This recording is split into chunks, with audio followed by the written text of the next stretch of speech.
My name is Gary Butterfield, he, him. My name is Kay Ross, she, her. And you're listening to Best Quality Vacuum, the Duckfeed show about the Vince Gilligan universe of shows, including Breaking Bad, which we finished, El Camino, which is this episode, and Better Call Saul, which comes next. Yes. And this week, you kind of took it from me, Gary. You kind of took it from me. We are talking about El Camino, the film that was written and directed by Vince Gilligan and released in 2019. Yeah. I understand your mouth is in trouble. My mouth is in real trouble, Gary. Actually, no. I had a dentist appointment earlier today, just routine work, but my mouth is kind of numb still. It should be coming through fine over the course of the session. It'll probably be wearing off, but if you're noticing a difference, that is why. Yeah. And it's funny that today you had that dental stuff, because one of the things I noticed, this is only like the second or third time I've watched El Camino. I've seen it, less than I've seen the other show. How well they take care of Jesse's teeth. Oh my God. Just like blindingly white. Blindingly white. Why do TV shows do that? I understand like you got to be Hollywood hot. Yeah. But like, come on. Or like color grade it so it doesn't like come across like he is like on like day 30 of a white strips course. Yeah. It's weird model shit. Yeah. He looks like such shit. And then his just face is blinding. The smile is absolutely infectious. He's kind of like the, I just want my kids back guy from, from Arrested Development. Yeah. Too bright. Yeah. We're doing this one episode. The next episode is going to be our response episode for season 5. And this, though, by the time you hear this, it might be close-ish to too late. You've had a long time. Probably too late. Yeah. You've had a long time to write in. You have. We've said it 1,000 times. This is the immediate aftermath. This is basically the next episode. This is the immediate aftermath of Jesse Pinkman after what happened in the Breaking Bad series finale. Yes. To the point where, like, when this was conceived of, they were going to call it 63. Making this like the 63rd episode that would have been. It is not just the follow-up stuff. There's also a lot of flashback work being done here, showing some of what happened to Jesse in the span of the months that are depicted by Granite State. Yes. And this is huge. Like there's a lot to this. Breaking Bad ended in a very satisfying way. Jesse getting away, I felt perfectly fine with that being a question mark. Yes. Like him just pumping his fist and like, fuck yeah, dude. I think that most people would consider this to be risky, like fucking with the canon. Oh, I definitely did when they like announced it and when it came out, like to the point where I put off watching it for a while because I was like, I don't know, man. I don't know that I want to like go out on that limb if it's going to be bad. Yeah. Yes. Yeah. And I like this. I like it too. Like, yeah, it's actually good.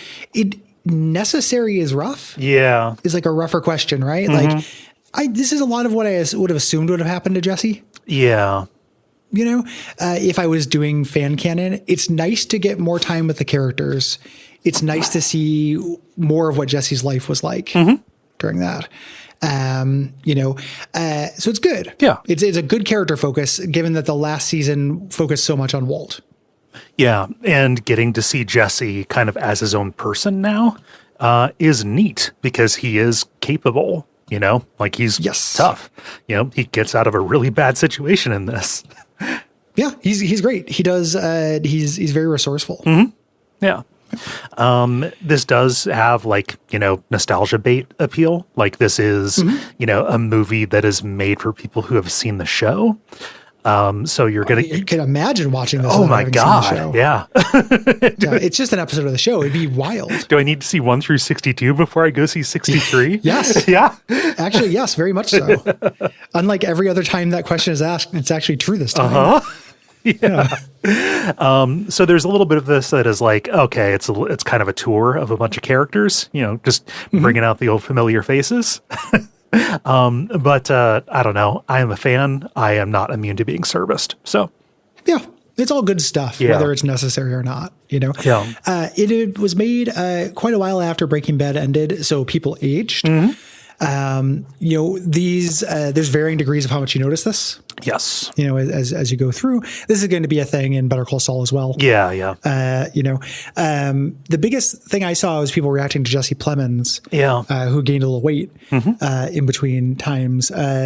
To which, generally my response to that is kind of like grow up a little bit. Yeah. This isn't real, right? Mm-hmm. As an actor, he's playing the thing. Like if this were on a stage play, that could be played by like a kid or a lady or like anything. It's just, it's acting. Mm-hmm. You're just supposed to see the character, and it can take you out of it. I kind of get it a little bit. Yeah. But it's also, I forgive the dude for putting on a couple pounds. It's one of the, it's like any of those things. It's like if you see Christopher Lloyd now, it makes you uncomfortable because it draws attention to the passage of time. Right. Madonna looks like a demon. Yeah. I've said it before. Like, I'm not trying to be mean, but the age and the efforts to fight age have turned her into a Biatsu, and it's scary now. So I get that bit. Yeah. And, they're trying to bring it up in terms of continuity, like, oh, how did he put on all that weight? And then he's skinny again in the finale, et cetera. And it's like, well, linear time, but also literally, I look at it and I think, well, he was on a very aggressive course of prednisone. Yeah, sure. There you are. Yeah, there you go. Fine. Who even knows? They would have explained it if it mattered. Yeah. And one of the things I want to tell when people get wrapped around the axle on that stuff, like, imagine the conversation. Are you going to be Vince Gilligan and be like, hey, man, I really respect you as an artist, but yeah. I need you to get some lipo before I do this. Go do some Christian Bale shit for me. Yeah, come on. Like he's a brilliant actor. Yeah. He does great in this. Amazing. You just have to kind of fuzz your eyes just a little bit to get over that stuff. Enter the magic circle, right? Yeah, very much so. Yeah. So Vince Gilligan approached Aaron Paul about the possibility of doing some kind of follow-up for the series' 10th anniversary around in 2017, around the time of the 10th anniversary of the premiere. Originally, it was going to be a mini-sode. Like, how disappointing would that have been? Webisodes? Yeah. The Jesse webisodes? Yeah. But it's like, if we're going to spend the money to shoot this and get people back, let's do it. Let's actually do it. Let's do it right. Gilligan wrote this alone. There's no writing room, which he usually had for Breaking Bad and for the early seasons of Better Call Saul. Mm-hmm. And it went through changes. An early version of this had Jesse doing a crime in order to help a woman near the Canadian border and getting caught so she could go free. Mm-hmm. And Vince Gilligan's girlfriend told him, hey, fans would riot if Jesse didn't get away. I hope everyone in his life told him that sucked. Yeah. It's a little on the nose. Mm-hmm. The Better Call Saul team said, hey, that's what we have planned as well. Yeah. More or less, which is, fascinating. They had it planned that far out in advance. Mm-hmm. Yeah. I don't always get that sense from Better Call Saul. No. I mean, so 2017, 2018, that would have been around season 3-ish. Yeah. Yeah. The Gene Takovic stuff didn't get a lot of momentum until season 4, really? Yeah. Yeah. Yep. So they changed it and we got what we did. The production process for this was much more relaxed. Filming a movie, you do fewer pages in a day than when you're trying to keep to a TV schedule. So they got a lot of opportunity to do improvise some things to get a bunch of camera coverage. This is a very pretty movie. Yeah. You can kind of see that languid pace a little bit. Yeah. In the movie. In addition, both in terms of aesthetics and looking good, and also kind of it's slightly slower paced. Mm-hmm. Than you might expect for this. That was what a lot of the crew, there was some crossover in this with Better Call Saul, obviously in terms of people, and that's a Better Call Saul thing as well. Yes. It feels like that's kind of what they had moved on to. Mm-hmm. The crew went to extreme lengths to kind of keep this production a secret. It has one of those secret names, so this is called Greenbrier. Mm-hmm. There. And the cast and crew had to wear cloaks on location. Love that. In the fucking desert, Gary. Yeah. Give me a Skinny Pete and a cloak. Give me Sith Pete. Yep. Darth Sithy Pete. Yeah. There are all kinds of cinematography details about this. I only half understand it, so I'm not going to try to relay it here, but that is out there if you want it. Yeah. If you're interested in that stuff. Larry Hankin the actor who played Old Joe, came out of retirement specifically for this. He liked his character so much and wanted to say goodbye to it. Yeah. And Robert Forster's family thinks that he held on basically to see the end of this movie. Yeah. He died shortly after seeing the cut. Yeah. Robert Forster playing the disappearer. Also great performance. Amazing. That's sad stuff. Yeah. a lot of old men in this. Yeah. I just like, he was in the Twin Peaks return season too. And everybody involved in that died before it aired. Robert Forster died after it came out, but Robert Forster talked to Aaron Paul at night, after he saw it, and then he was gone. Right? Yeah. It's just great that he got a chance to see it, right? Because he does really good work here. The original cut of this was 3 hours. The actual movie is 2 hours, and it got a limited theatrical release, which is interesting. I don't think I knew that. No. Through Netflix. And overall, this reviewed well. This is well thought of. Yeah. It's more Breaking Bad. Yep. It's a bonus. It doesn't need the story, but it's all. If you like Breaking Bad, I think you'll like it. My friends at the time, Breaking Bad fans, had higher expectations for this, I think. Okay. Than I did. I talked to several people who were disappointed in this, largely because it just tells the how of how something happened. It's not like additional plot in a lot of ways. If the end result is Jesse got away, which is the end result at the end of the show. It's just a how. Yeah. It has a feeling a little bit of historical fan fiction, in some ways. Once you set your expectations correctly, I think this is really good. Yes. But I'm sympathetic to that a little bit because if you're starved for Breaking Bad, especially at the time this came out, I was not watching Better Call Saul because I didn't have Netflix or wasn't interested in getting in on the first couple seasons. I wanted to get a little bit further in. I was desperate for Breaking Bad, and this does scratch the itch, but it isn't exactly the same. Yeah. I think that this has to be so concrete and, I guess plot light, although things happen in this. It is a story, but it's a story that is made to be told in 2 hours as opposed to, stretched out over 13 weeks, right? Yeah. I think that is a structural thing. And I think that expecting this to be much different than it is kind of one of those things that makes film adaptations of television shows or really anything kind of a problem. It's time. Yeah, they're different mediums. If you're expecting an entire season worth of development in this, you're not going to get it. I think that people were reacting to you basically get one episode worth of development in this time of 2 episodes. Because it is a little languid. Yeah. And I think that's kind of what people are reacting to. So shout out to Ellen and Noah. Let's get into it. Let's. So we open in a flashback. We get Mike. And it takes place during buyout, I think. It's them discussing hey, we're about to break the news of, parting ways with Walt. And they're standing by the river where Walt would later kill Mike. Yes. Having this conversation, Mike has already decided he's out. This is where Jesse decides that he's out. And they start talking about what they're going to do with their money. Mike says he's going to do what he's always done with it. Just give it to Kaylee. And Jesse asks Mike what he'd do in his place. I love that Mike just says, it's not up to me. He's like, come on, man, make conversation. That comes up later as well as a sentence. And he says, I go to Alaska. It's the last frontier. You go up there, you can be anything you want. Right. Jesse kind of nods and goes, I can go up there and I can put things right. And I love the delivery. Mike goes, no. That's one. Just a flat out no for a long time. No. That's the one thing. Sorry, kid, but that's the one thing you can never do.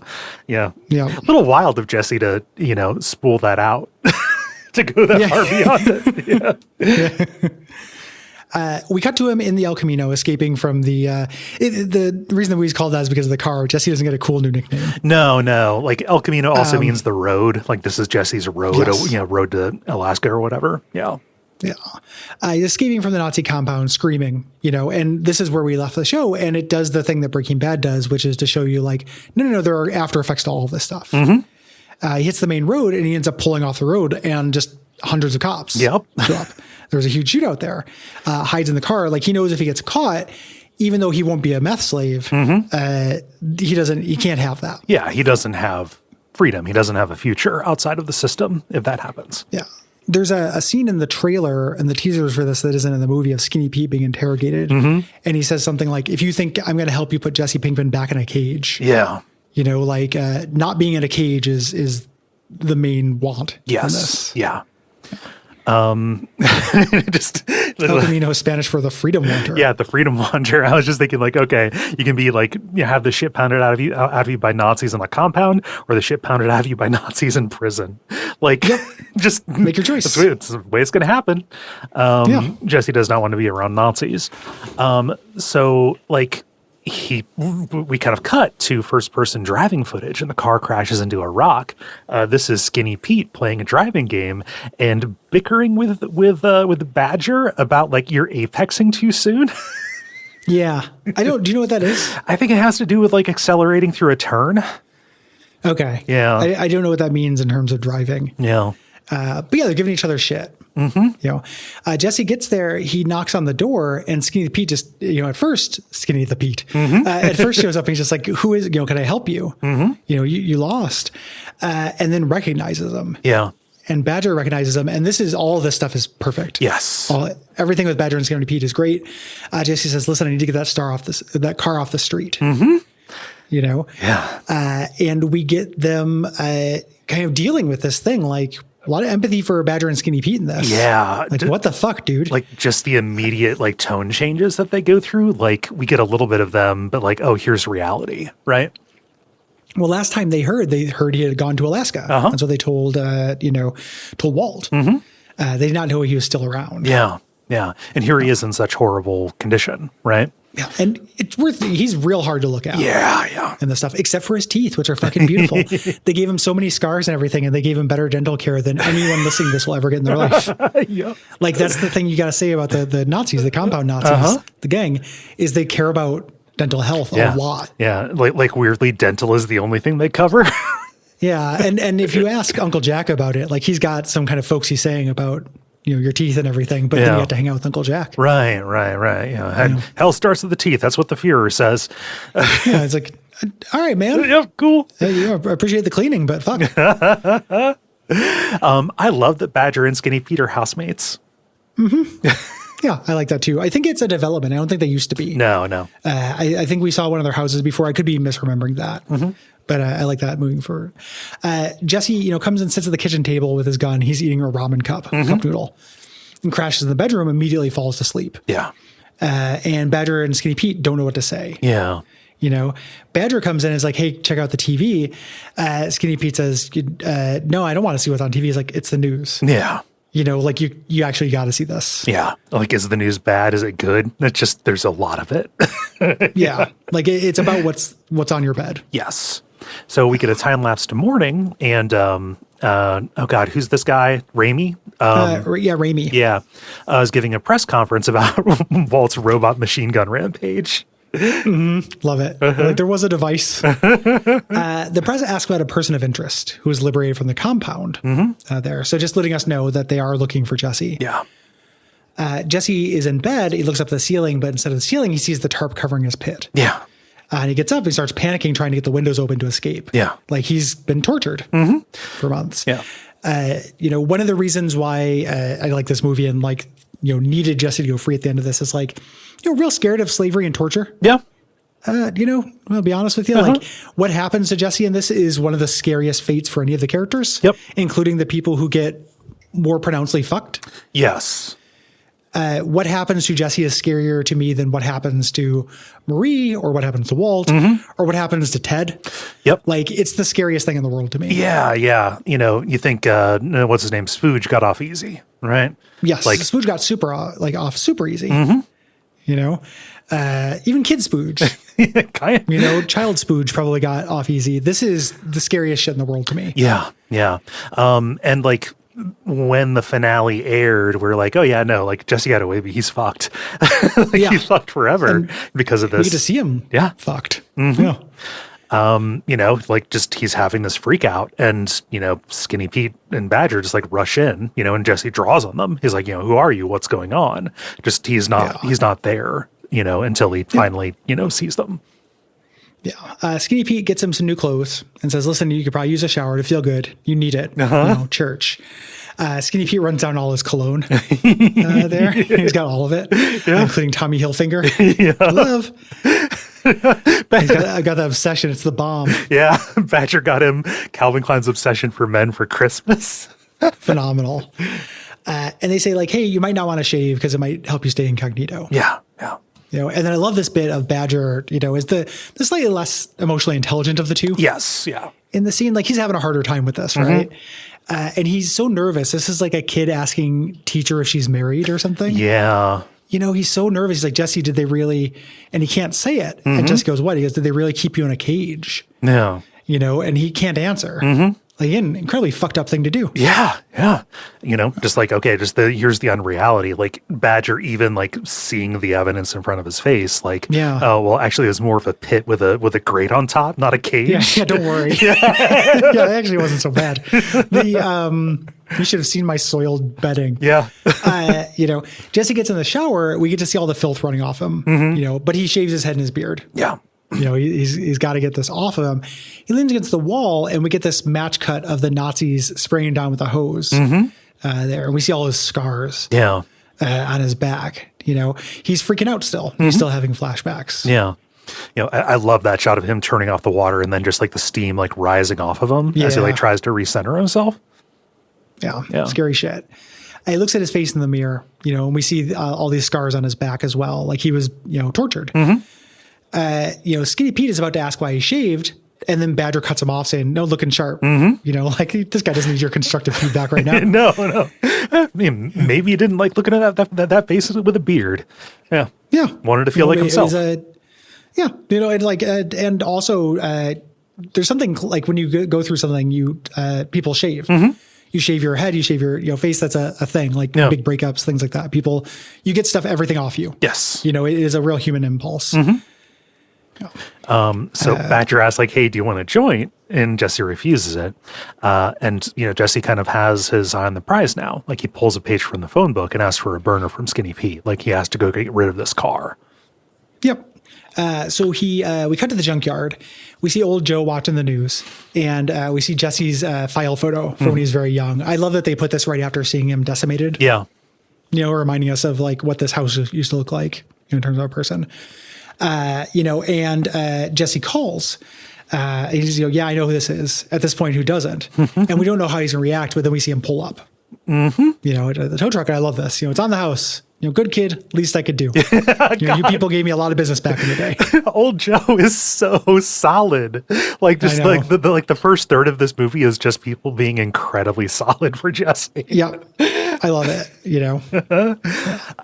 But he's walking around checking out the car. He's sweeping it for signals, and just like talking about the old jobs. Like, yeah, no, just, back there, magnets, I tell you the truth. I didn't think it was going to work. Yeah. He's just having fun. Yeah. He's scanning, and then the beeper goes off and he immediately jets.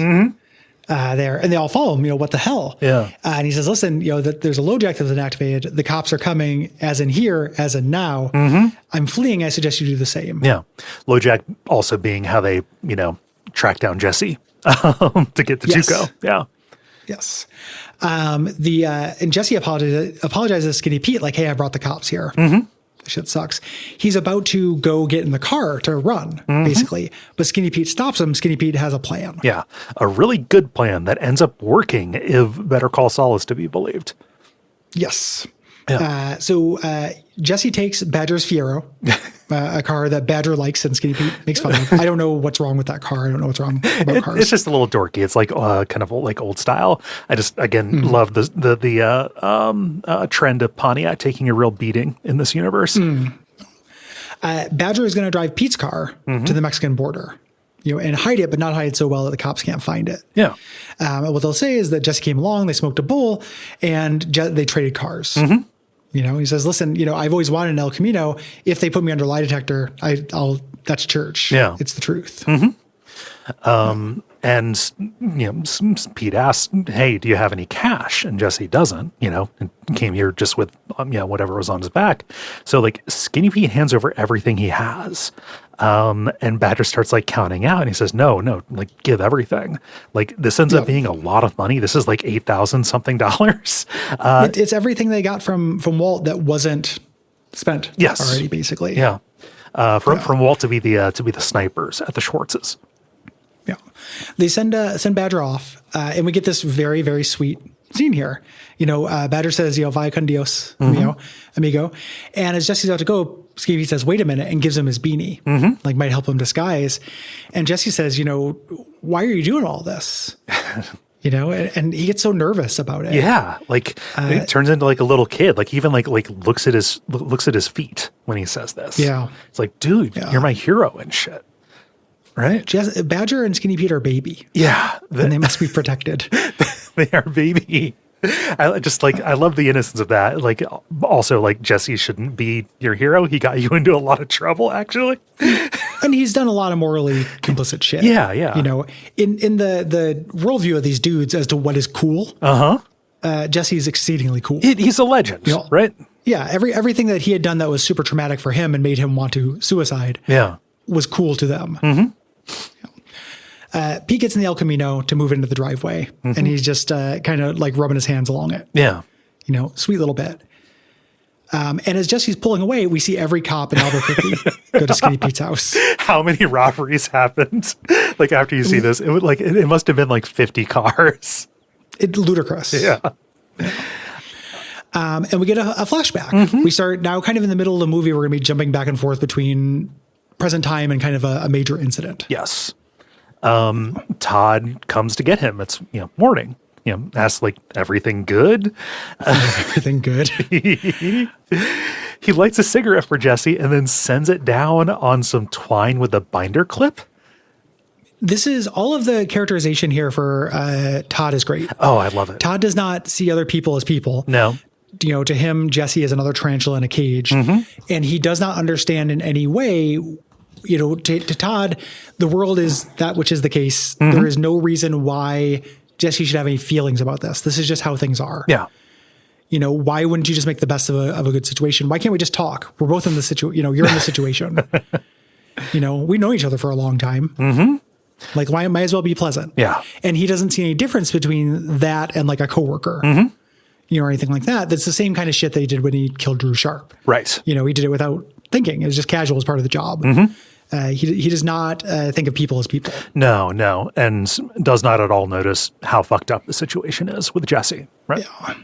Yeah.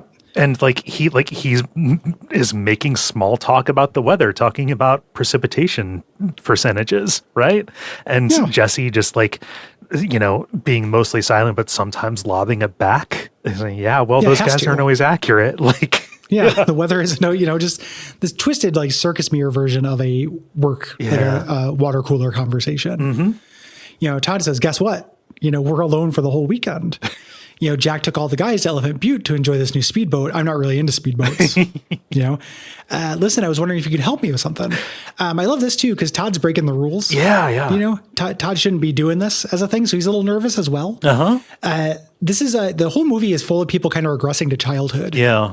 In terms of how they act. Listen, we have some ground rules, try to escape. I'm going to have to visit that little boy. Yeah. I won't have a choice. Yep. Just know that's what's going to happen. So they're going to be going off site, and Todd tries slicking down Jesse's hair with some spit so he doesn't draw as much attention. Like a cowlick is going to be the thing that makes or breaks it. And it's like something your mom does to you. Again, it's a very caring thing like you would do to a pet. Yeah. Also like a pet, like these next two things, I'm going to do a better job of keeping you clean from now on. Promise. And then after Todd drives Jesse to his apartment, Jesse's hiding down on the footwell, he reaches down and pats Jesse on the head and says, good job. Yeah. It's real gross. Yeah. Todd is a real fucker. Yeah. So he gets his help putting a cap on his El Camino bed, turning it into an ugly truck. Yeah. We're back in Pleasant Time. Jesse's listening to the radio. It confirms that Lydia is in the hospital in critical condition, not expecting to survive, and that Walter White is dead. Take that, fans who are like, they're coming back. And Jesse's sleeping under his usual overpass. Yeah. Sleeps until morning and then goes to Todd's apartment. This is present day. Yes. In the day, the door is crossed with police tape. The police have already been here. There's a real broad character in here in Lou. Yeah. He's a real busybody.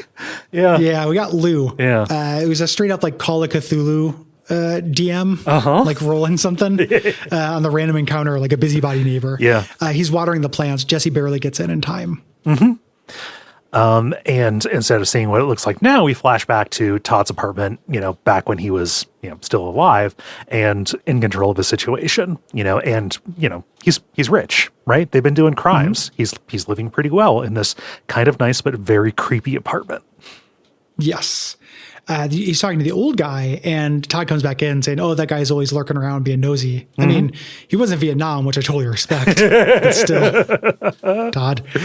Yeah. His apartment, he's, what do you think of my apartment, Jesse? Everything is very pastel. Yeah. He's like, yeah, man, I just was thinking of pastel like Easter eggs. Yeah.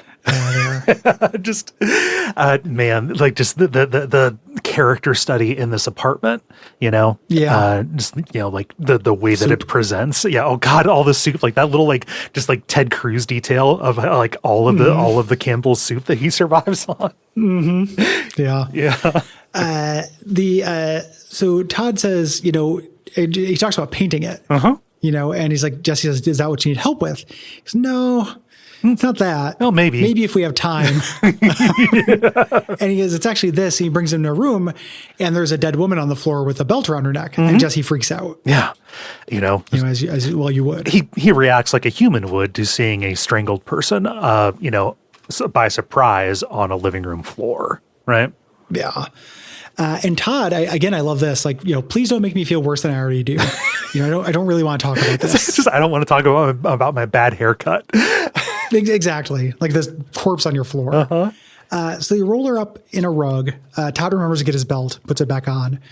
And they need to wait for an hour for the Lou to go bowling or whatever. Yeah. I'm gonna need this murder weapon as he threads it through his belt loops.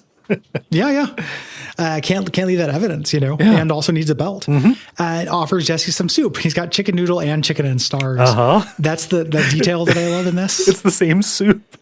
It's the same soup, but being like, chicken and stars. Cream of chicken, bean and bacon.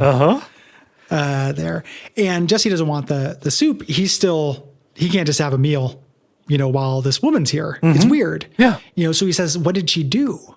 Yeah. And, Todd pulls out an encyclopedia on the encounter with money inside it. And just, she was stealing money. And he takes offense at this. Yeah.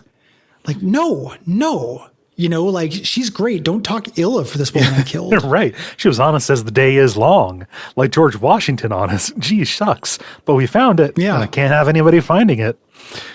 Yeah. I wonder what the heck she was looking up.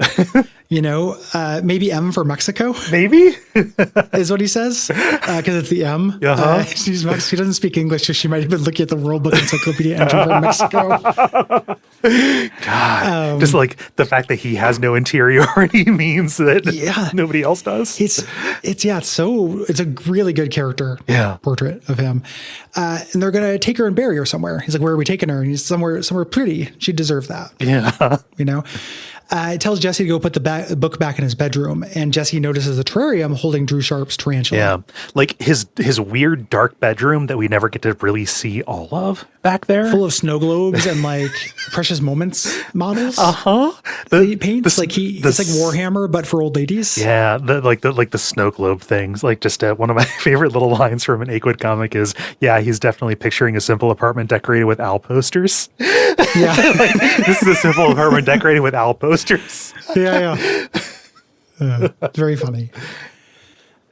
We go to present day, and Jesse is looking through all the books, trying to find the money. He cannot find the money. Yeah. He remembers Todd saying that he's going to need a new hiding place.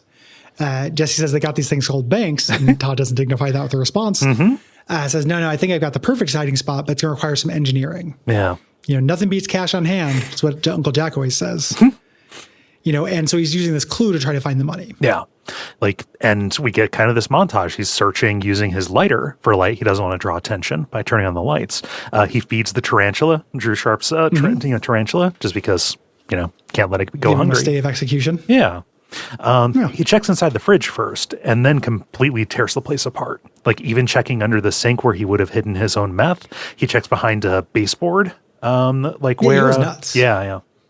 He destroys it. He's looking out the window. He sees somebody watching the news. And then the news are interviewing his parents. So he finds the same channel on Todd's TV. If you were Jesse's parents' heads, you don't get his brother, but you do get Jesse's parents. Yes. His brother is at a band function in London. Yes. And they ask his parents, is there anything you wish you could say to your son right now? And they say, please come forward. Too many people have, for your sake, for everybody's sake, turn yourself in. Yeah. That little pause, she can't bring herself to say that her child was involved in people's deaths, Yeah.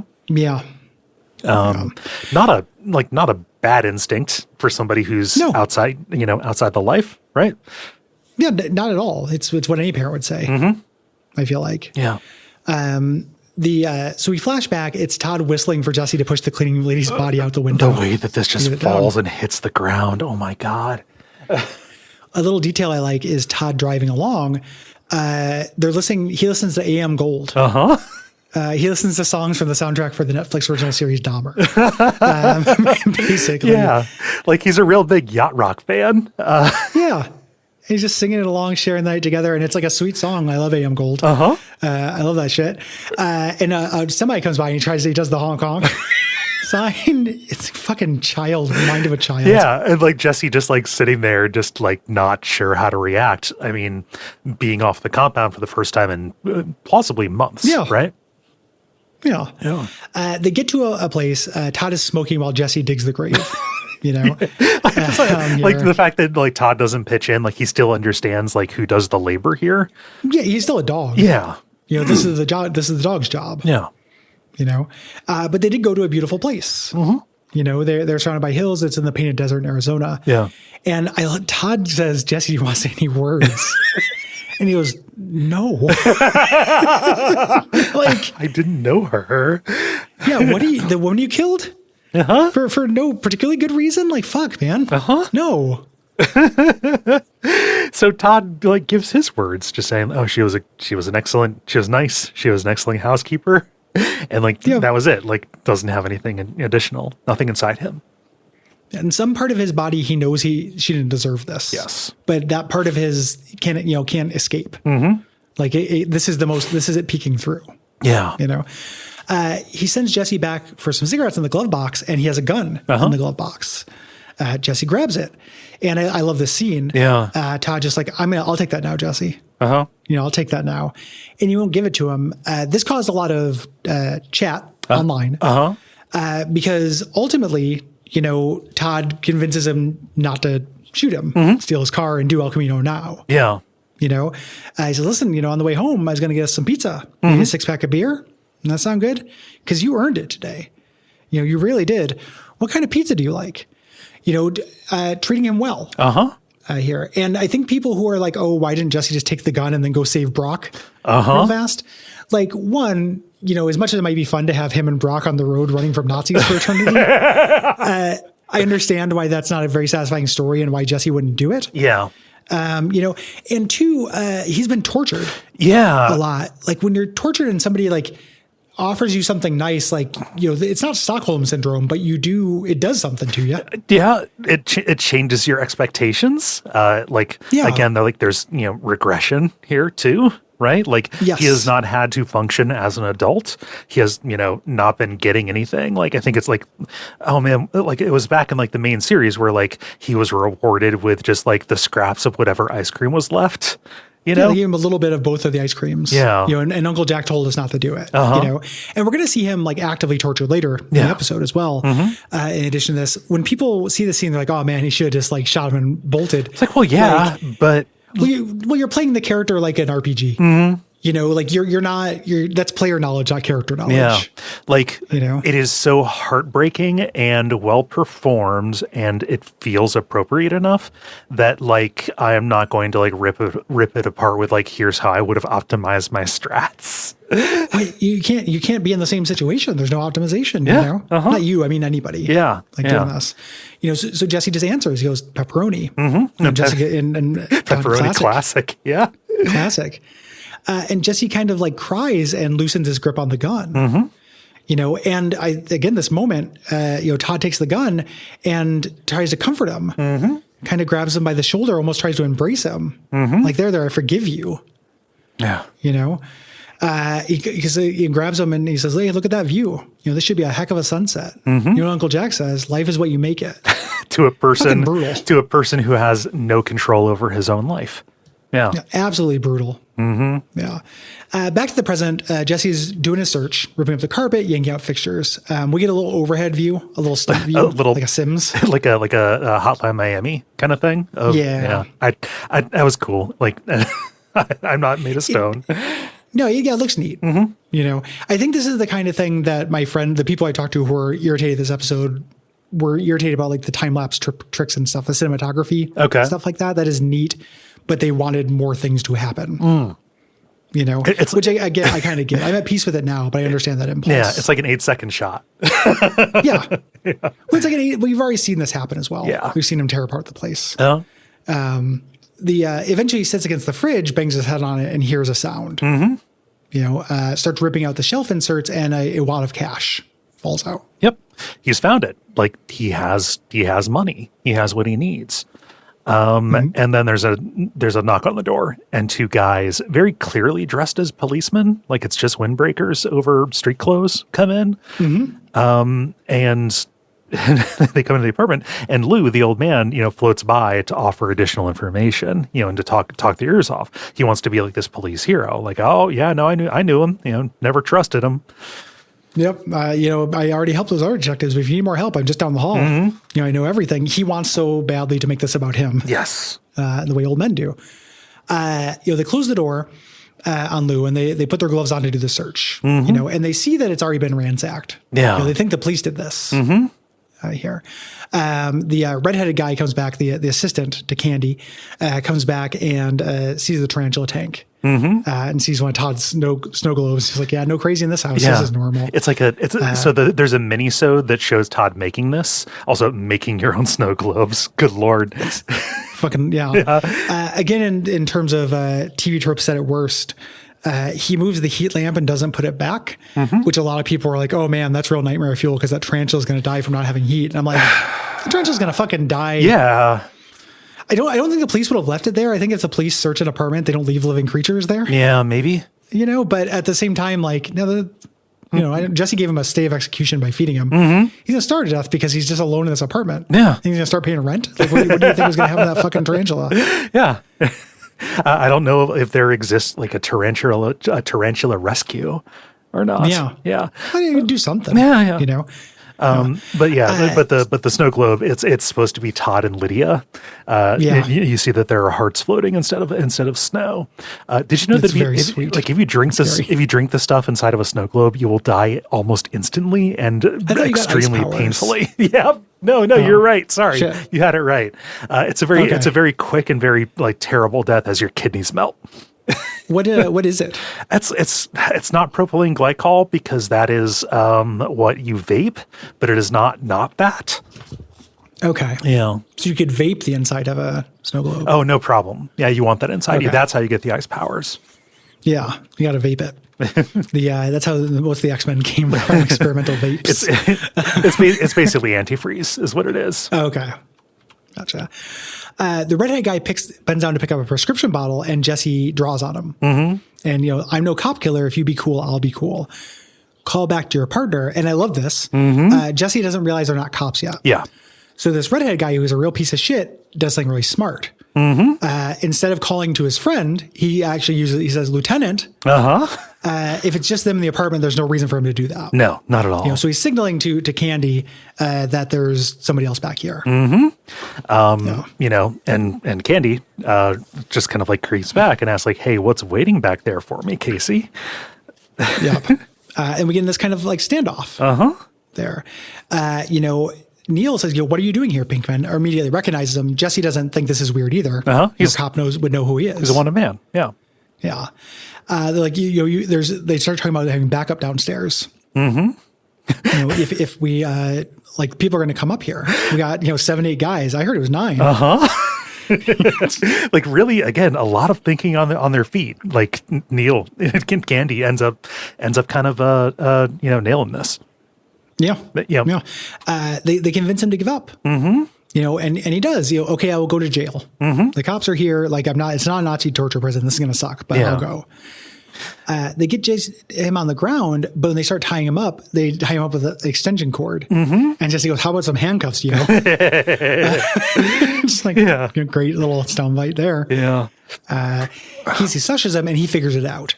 Yeah. You know, they're not cops. Yeah. And they try and gag him with a sock and he tells them, hey, I know where the money is.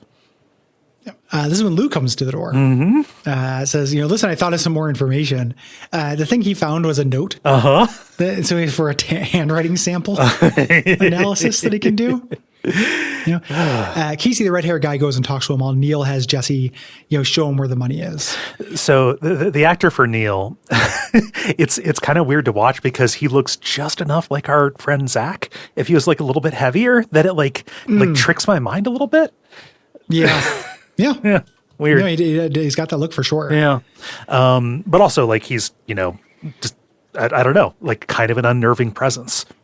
He's a piece of shit. Yeah. Interesting piece of shit. Like a Tuco Jr. Yeah. Like a low rent side Tuco as he interacts with his friends later. Yeah. Jesse starts loading up a trash bag with his cash and Neil's like, what the fuck? Like you're lucky enough to get out of here with your life. Yeah. And he's like, yeah, go ahead and shoot me. And then that old man, you're going to shoot every witness in here. You're going to be as fucked as I am. So what's it going to be? Yeah. And Neil compromises. Yeah. Says like, okay, 3-way split and you've already taken your third. Yep. Get on out of here. He calls Casey and tells him the news they got the money while Lou is filling up a tea kettle. And he says, can you keep him busy for another 5 minutes? And he's like, yeah, I think I can do that. Since I got the Brita, the tea tastes noticeably better. This guy. They walk out with their bags of money. And Jesse says, can I get my gun back? And he goes, fuck you, go buy one. And this is a real tragic moment here where Jesse recognizes him. He gets a truck marked Candy Welding Company.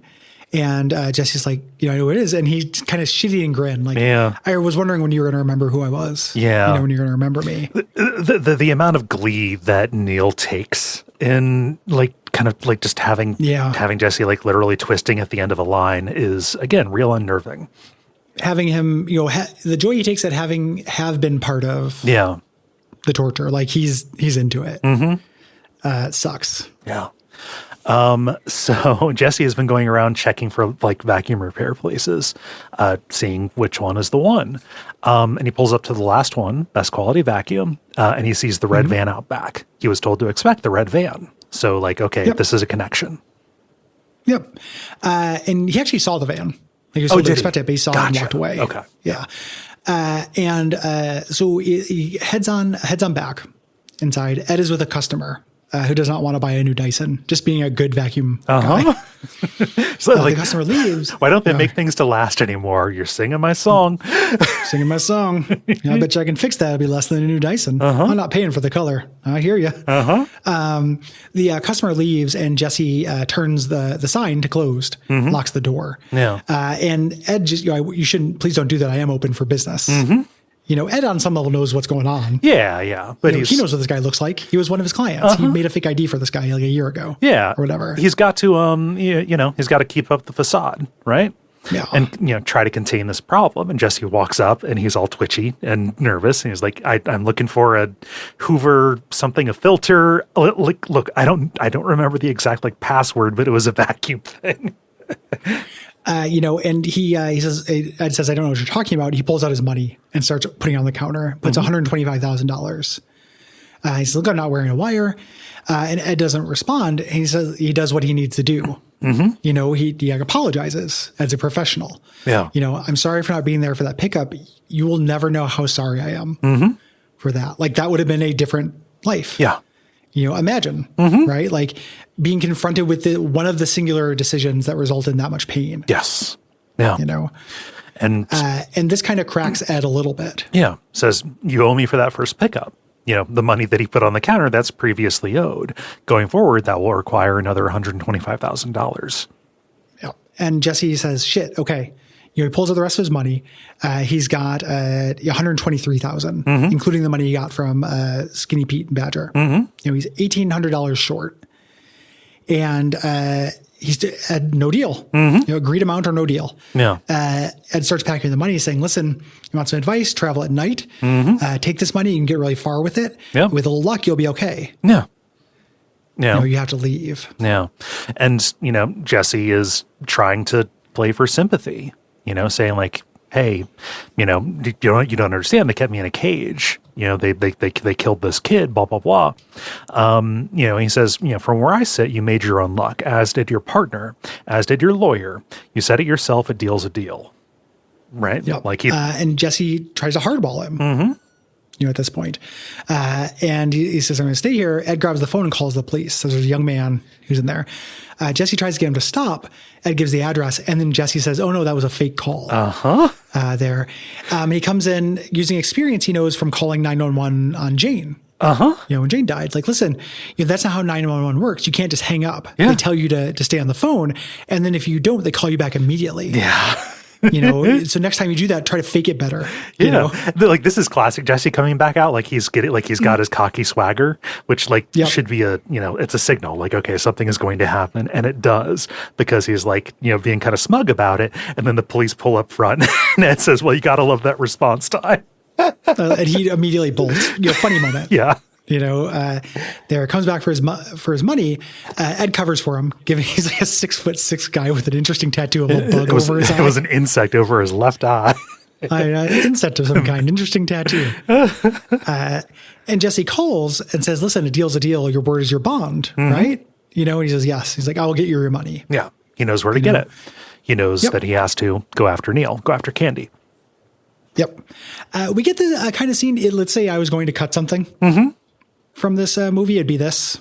Yeah. You know, he calls his parents. They talk to him on the phone. You know, ask how they're doing. They say they've been better. You know, can't talk to Jake. Jake's on that band trip, and they urge him to come forward. And he says, "Hey, you know that lake where we used to have picnics? You know, come meet me there. Listen, it's probably too late to say this. I don't know if it'll mean much to you, but you did your best, and whatever happened is on me. You know, it's nice that he gets to do that. Yeah. As a thing. It's just a long, like not that kind of a long scene for him getting a gun. Yeah. 2 guns, importantly.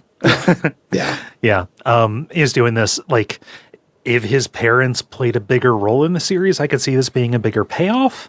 Like, and as it is in the script, it is not, it's ambiguous whether or not he really means what he says here, right? Like, I think that he does like own, you know, the mistakes that he has made here, but like how much he needs them to hear that is up for question, right?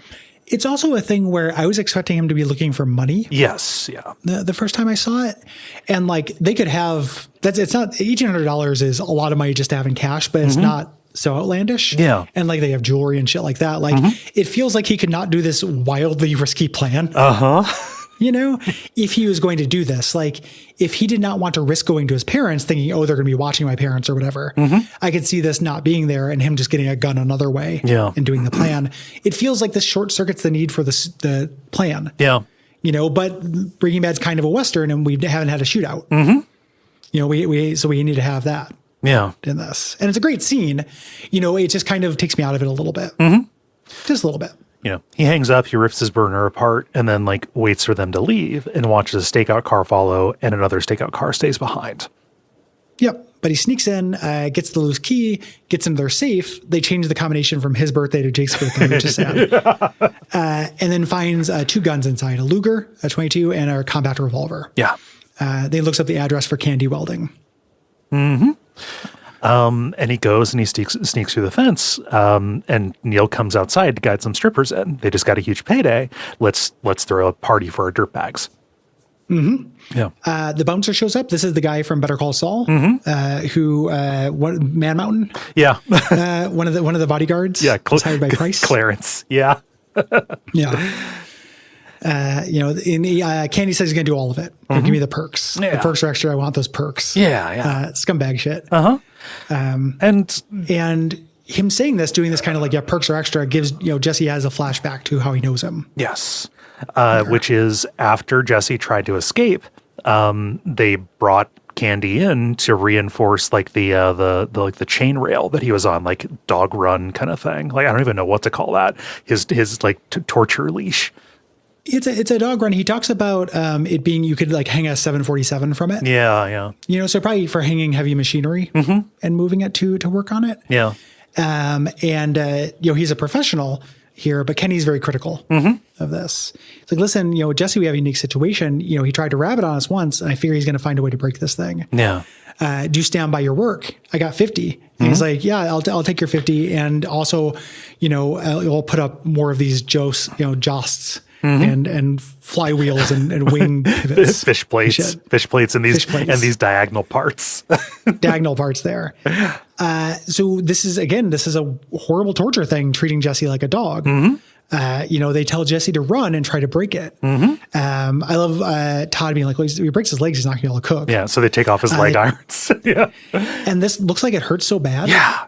To me, like running full speed against a thing that's going to grab you and like kind of throw you into the air like a chain. Yeah.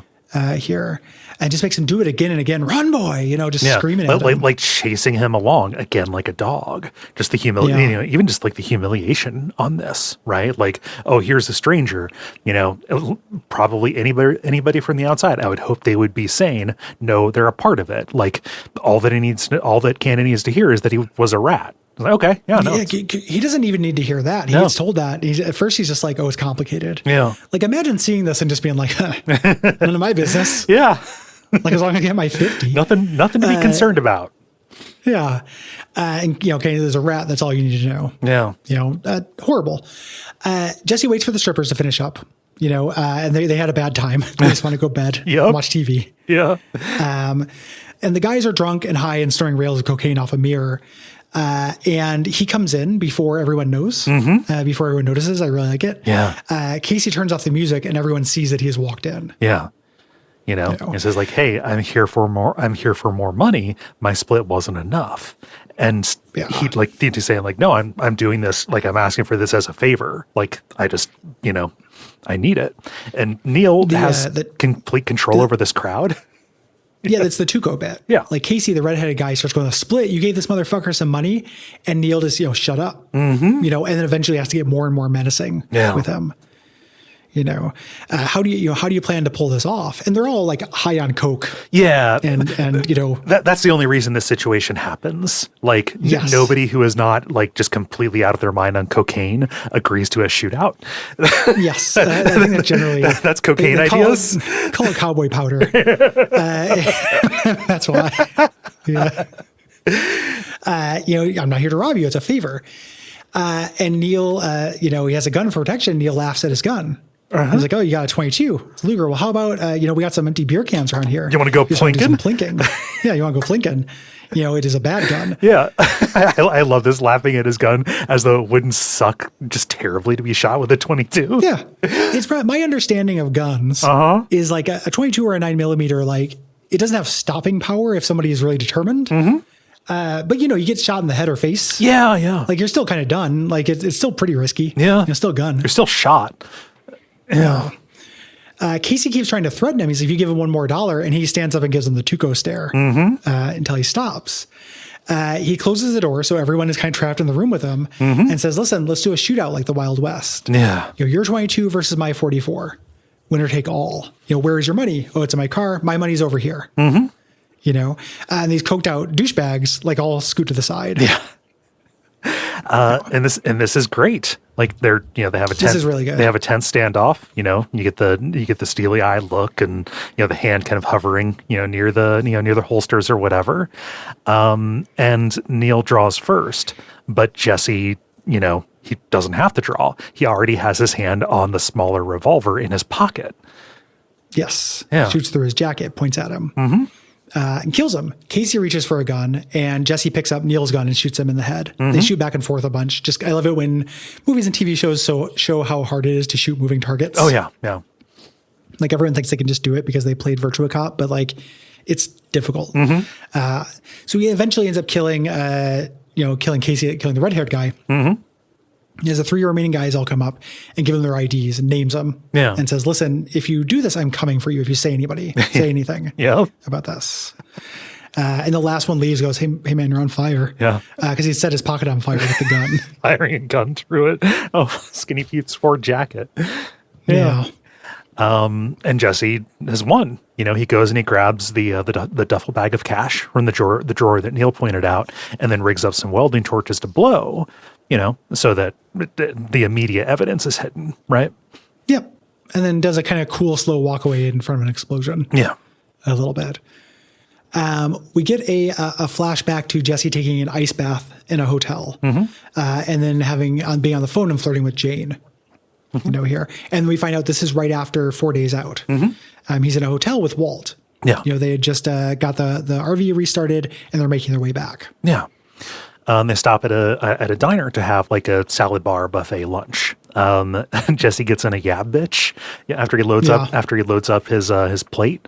That was not on the script. On pineapple. Just so much pineapple. That's too much pineapple, you bro. Like pineapple? only assholes don't like pineapple. Pineapple's the bomb. Yeah. Jesse pays the waiter to leave a water pitcher for them. And we see Walt. He's here, we've got Walt. It's like, wow, it's like I'm here with Sinatra. He's like, listen, you should eat. You need the bromine, right? You need that bromine, like you said, electrolytes. All goes on bromelain, not bromine. Yeah. That's close. Well, it's not even close at all. So what Jesse's doing here is saying like, oh, you should be eating pineapple because of your cancer. This is a very cute detail because like bromelain is like the enzyme in pineapple that will like fight inflammation or tumor growth, or people claim it does or whatever. I love this because like this is information that Jesse retained from his aunt having cancer. Just one of those little pieces of like, I don't know, like folk medicine wisdom, like, oh, this food will do that, etc. The Walt is coughing in this. And he asks, how long is it going to take to sell this batch? 6 months. He doesn't know that he has 6 months. And Jesse says something really kind. Like, listen, your family's going to get all the money that's coming to them, even if you die. Yeah. I'm going to take care of it. And this sends Walt into teacher mode. Yeah. Because this is still pretty early in the relationship. Like, it's still pretty caring. Yeah. Here. What are you going to do with all that money? What if you went to college? Yeah. And Jesse laughs and he goes, why wouldn't you? Like, what interests you? What do you like? Yeah. And this is just guidance counselor shit. This is self-serving, Walt saying it, but it's also a degree of caring. Yeah. There's a degree of warmth in this. I mean, it's also an echo of the Mike flashback, although this happened first, but, we saw the Mike one first. Like, so like, what are you going to be? This is, a question about Jesse's future, what this movie is. They do it again at the end of Better Call Saul, basically. Yeah. Like have a lot of people answer the same question. And, Jesse says like, oh, sports medicine, which comes out of nowhere. And Walt says like, oh, business and marketing, you could practically teach that class, right? Yeah. Wouldn't that be cool? And he kind of buys it for a second. And then Walt fucks up. This is the first step of getting your GED. And why the fuck would I need a GED? I have a diploma. You were standing right on stage when they handed it to me. He just assumed he was a dropout. They drop it, and Walt just says, listen, Jesse, you're really lucky. You didn't have to wait your whole life to do something special through this. He's dying. This is morose season 2 Walt. So we cut to he's made it. We don't see the disappear, don't do all that stuff. He's driven to Alaska. They're driving up this windy, snowy road, the U.S.-Canada border. And Ed signals for him to get out. He's in Grandma's attic. Yep. Which is that little space in that brand of moving truck. I almost could just wrote this down as grandma's attic, but I didn't know if you would know what that refers to. I don't know why that's stuck in my head. Yeah. I mean, I've moved a bunch. Yeah. And just we have grandma's attic. Yeah. And it's just a little it's a 4x4 by 12 cubic zone. It's just you could possibly fit some extra boxes in, but they're real into it. Yeah, no, they really love the U-Haul specifically names that, and it's just a part the part of the box that goes over the cab, and that's it. Yeah. And you know that old expression, grandma's attic? Why is it grandma's attic? I don't know. It's real weird, but he's sleeping in grandma's attic. Yes, he's up there. He's up there. He's got a lamp and a space heater there. Yeah. He stands in the back of the truck. He's looking at Alaska, and Ed gives him the rundown, basically you're about 40 miles from Haines, now let's do a quick quiz. What's your name? What's your father's name? What's your mother's maiden name? What's your social security number? Forwards, backwards. That's what he's doing on the trip, is basically memorizing this shit, I imagine. Yeah. That's a long drive. Yeah. Yep. And Ed asks hey, do you need anything else? And Jesse hands him a greeting card. We see, obviously, this is for Brock. It's kind of, the only thread left dangling. And Ed reads what Jesse wrote and asks Jesse to be the one to seal it up and says, well, I'm going to be in Mexico City in about a month. I will, mail it from there. So the story holds. And kind of gives him the little farewell speech saying, not many of us get a chance to start fresh. Good luck, Mr. Driscoll. Yeah. So he drives the pickup truck away, and when he looks over, we get a flashback, and it's Jane's there. And we're in a flashback of the young Jesse and Jane. Yeah. They stop by the side of the road, and Jesse says, listen, I was thinking about that thing you said about going where the universe takes you. I think that's really cool. And it's a great philosophy. And Jane fires back truthfully, that's a terrible philosophy. I've spent my whole life going where the universe takes me, and it doesn't take me anywhere good. You have to make those decisions yourself. Yeah. It's a good little lesson. And the final shot of this is basically a mirror of, his escape from the compound, except instead of, screaming and, laughing and sobbing, he's just staring calmly into the camera, into the future. Yeah. Yeah. Driving. There is an appeal to this. The idea of just fresh start. Yeah. Good for him. He suffered for it. There's a lot of people talking about the moral valence of Better Call Saul characters and stuff. I couldn't handle Jesse being a slave. He kind of gets this is a fresh start. He's relatively young. This is pretty sick. Yeah. This thing he gets, but he suffered so fucking much for it that it feels like justice to me. It feels good, not just because it's a character I like, something good happening to them, but it feels like the moral math works out without remainders to me. Yeah. Of all the main movers and shakers, he is, it's basically him and Skylar are the ones who I think most deserve to get out of the blast zone, the fallout, I think. Yeah. Yeah. And then we get to see this, a different articulation of this with Saul. Yes. Over the course of 6 seasons in 2 weeks. Yeah. Well, in 2 weeks, we're doing the response episode. But then Better Call Saul. I'm so excited. So excited to move on to that. Yeah. We have new album art. We do. For that. I'm going to look up that artist real quick. Zilla. The name escapes me. Zilla is their name. Yeah. Yeah. Big thanks to Zilla for the new album art, which you'll see soon. And we think is real cool, and we think you'll like it as well. Yeah. And I'm excited to rewatch it. I've watched the first season of Better Call Saul twice, but all the rest of it I've only seen once. So it is relatively new to me. Yeah. I think I've been through it like 3 times, something like that. So I don't know, just compulsive rewatch. It's good. It's a good show. I want to watch it. Nice to get the insights. Yeah. Yeah. Anything else? Dave, final thoughts on El Camino? I mean, it's a great send off. I'm happy we get what we get with Jesse at the toward the end of Better Call Saul. That is a fine, and the person he talks to, I think it's very important that they get a chance to meet.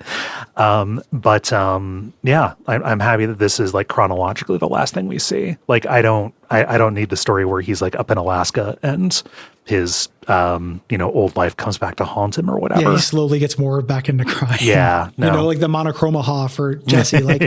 If he got back into it, one of my probably my single favorite thing in Better Call Saul is Gene Takovic not being adequate.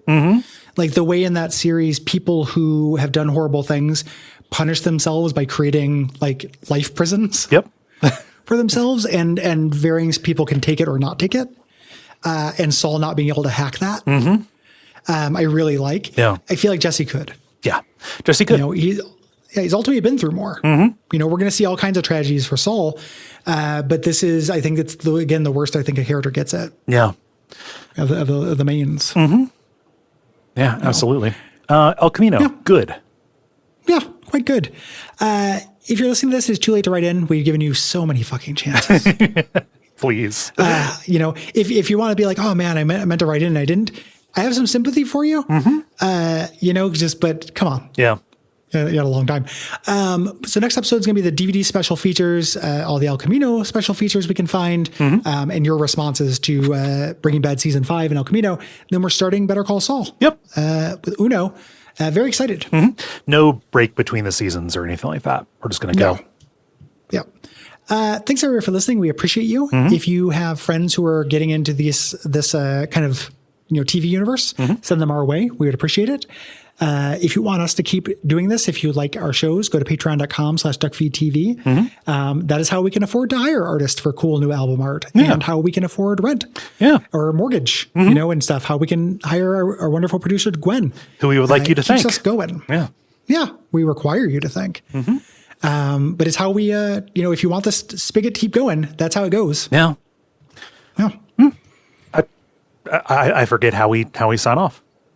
We usually tell somebody not to do something that one of the characters does in this, but everybody makes pretty good decisions in this. Resolve your next conflict with a Wild West shootout. Yeah, either robot or Wild West, robot daughter or Wild West shootout son. You get to choose.